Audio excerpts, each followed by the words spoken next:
Kennedy, what do we know since the last time we checked in? Right, Richard. I have been here all evening, and this is still a very active scene and a very active investigation. And what we do know now is this is being investigated as a double homicide. Yesterday's incident reminded us that the highways can be a very dangerous place, and no one knows that better than the men and women who drive these. After years of giving us her voice, Sharon Jones' community is finally giving back to her. A new year with new goals. Local gyms are hoping 2021 brings in more clients to fill the losses of last year. And instead of going to the doctor, AU is encouraging patients to open up their laptop and let the doctor come to you. The veterans are vaccinated in the room right behind me. Then they take a few steps right over here to the auditorium for vaccine monitoring and education. This was created in 2019, and it's one of the several art projects telling Augusta's Black history through art. Right, Laura, imagine that, just opening your door and seeing Mayor Davis and Common staring back at you. I've seen some pretty surprised faces out here tonight. The other side of this street is filled with the community all wondering what happened here. And dozens of people showed up to the restaurant today to try to find out what that surprise charge was on their card, only to be met with a closed door and this sign. Our local hospitals are continuing vaccinations daily, and of course the vaccine is not available to everyone right now, but our hospitals are making plans for when they will be. And poll workers were busy all night counting up the votes for your next senators. Just hours before Christmas morning, one North Augusta mother was in this room right behind me preparing for the holiday morning, and then her family was faced with something unimaginable. We all want to stay safe from the coronavirus, but it's also one of the most dangerous holidays to get behind the wheel. Our Kennedy Harris spoke to two local tow truck drivers who know the consequences of distracted driving all too well. Tonight, she's sharing their message to drivers getting out on the road. 2020 has been a deadly year for car accidents, and New Year's Day is one of the most dangerous days to be on the road. That's why one local man is encouraging people to drive with caution. Just one distraction is all it takes. Your light flashes before your eyes as you see the car coming, and I even backed up a little bit so she noticed me, and she just kept on coming. The week of Christmas, Chad Pittman experienced a night he'll never forget. She ran the road closed sign and just kept on coming down the road and hit me. He was hit by a reckless driver while standing on the road right near where he was working. Anytime that you see emergency lights, slow down and move over. I mean, we can't harp on it enough, but it doesn't just go for tow truck drivers, it goes for everybody. More people on the roads means greater potential for accidents, and that's even more true in 2020. During the 3 days of the Christmas holiday season, the Department of Public Safety arrested 173 people for DUI. That's compared to 124 from last year's holiday season. During that same season, Georgia State Troopers also investigated 207 traffic crashes in 2019. That number for this year was up to 251. It's pointless. You're not just putting your life in danger, you're putting everybody else in danger.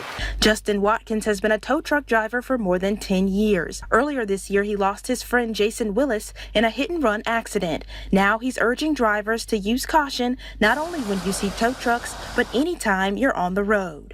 But you're driving recklessly, drunk, or not paying attention, it doesn't take the slightest thing to hit and kill somebody. And thankfully, Chad is doing very well. Today was actually his first day back at work, and he says he's glad to be back. Georgia State Patrol tells us that they will be patrolling in full force tonight.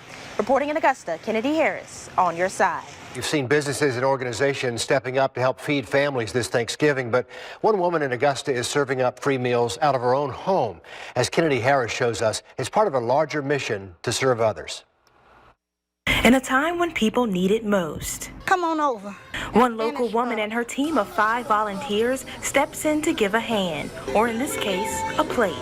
We got so much food on the back that you cannot even, we haven't put a dent in it. Ruby BAKER-POSTELL turns her home into a food giveaway stop, not only for Thanksgiving, for the 6 days that come before it too. I asked God to show me what He wanted me to do.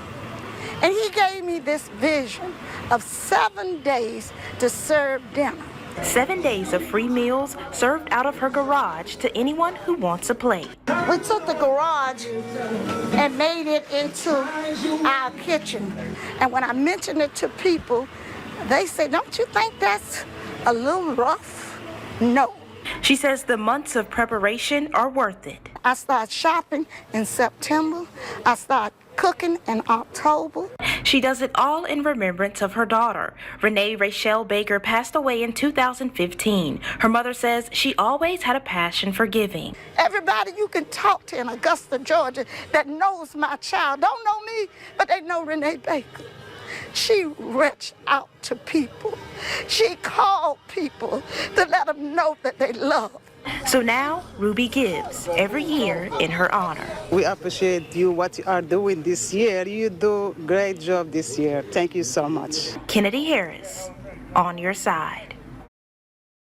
It happened in a barber shop in broad daylight. They know whatever happened shouldn't have happened. We're all surprised. We're all shocked. We're all hurt. Shortly after 2 o'clock Monday afternoon, Richmond County deputies responded to a call from Johnson's Beauty and Barber on the 700 block of Eve Street. Officers say a customer called police after discovering 2 victims with gunshot wounds inside the business. Shortly after police arrived, so did the neighborhood. A lot of police is out here, so I just came down here to see what's going on. One of those people is a friend of one of the victims. I couldn't believe it. I had to see it to believe it. I just talked to him probably about a week or 2 ago. So I just had to come see it. Even though Harrisburg is no stranger to crime, police say this barbershop was not a problem spot. Certainly we're going to conduct a very thorough and expanded investigation. Friends who knew the victims say nothing but good things. He's a loving husband, cared about his family, sons, beautiful family, beautiful boys. He loved them to death. He's the epitome of what a black man should be. A friend is gone, and all they can do is wait for answers. I feel so sorry, for what has happened, and if anything I can do, my family, my friends, we can do for the family, we're here for you guys, and we love you. Kennedy Harris, on your side.